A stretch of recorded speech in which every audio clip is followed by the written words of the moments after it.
Hello Scorpio, thank you for joining me for your weekly forecast for week commencing the 20th of February. As this week begins, so the sun is finding its way in a new home, a home which is marvellous for you because it's all about your creativity, your personal expression and your dreams and wishes, if you like. And the particular significance this time is that there's going to be a solar eclipse in this part of your scope this week on Sunday. And also Mercury, the planet of communication, is going to move from a rather muted zone to join up with the Sun and also Neptune in this very outgoing, bubbly and beautiful part of your situation. But there is still a concentration of energy in the rather more practical part of your scope, the sixth house. A lot, indeed. And Mars, your traditional ruler, is at the heart of this.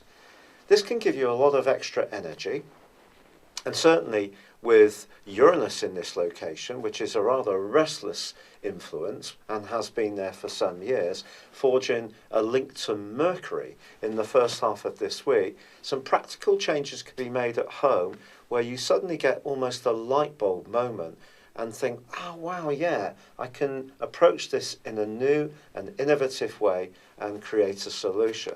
So something really positive can happen at the start of this week.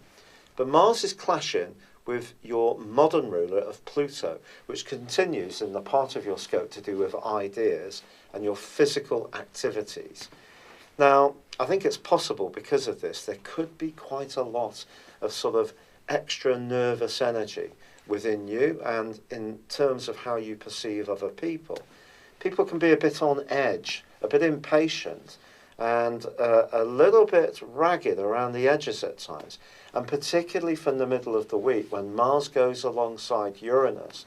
Now, in terms of feeling that you want to have a change in your life, particularly around your employment situation, or wanting to move all the furniture around or reorganize your life in some kind of radical way, Mars going alongside Uranus can be a very positive thing because it can give you the push to do something about it.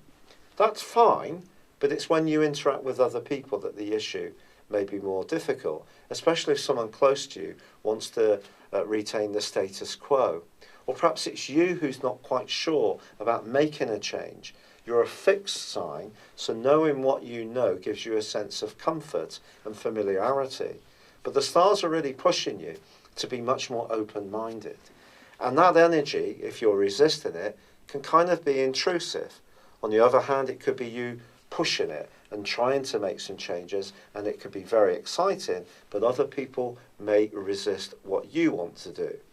And this is why the Sun's location in the sign of Pisces is so important, because if you can bring some charm, some imagination, and even some sense of humour to what you're trying to achieve, it can levitate the whole situation.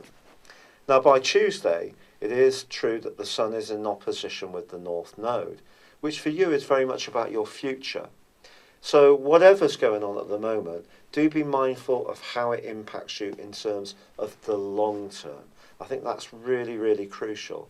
And particularly, I feel, in terms of your work, because by the time of Sunday and Mercury moves into Pisces, which is good for you, although Mercury itself is not quite so happy in this zodiac sign. It's good for you because I think you're going to feel less inward and more in the mood and mode to join in and be playful.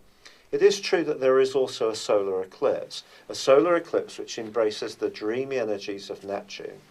And if you do need to use your imagination, either in your play or social time, or in terms of wanting to do something different in terms of your work, then I think the link between this solar eclipse and the lunar eclipse, which occurred on the 10th and the 11th of February, depending on where you live in the world, I think that's really interesting because it's kind of saying that was putting your emotions very close to the surface, but that was very much how you are perceived by the wider world and how you think about your goals and ambitions.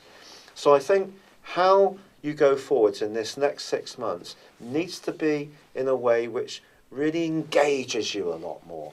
Just doing the same old processes day after day is probably not going to be enough to satisfy you.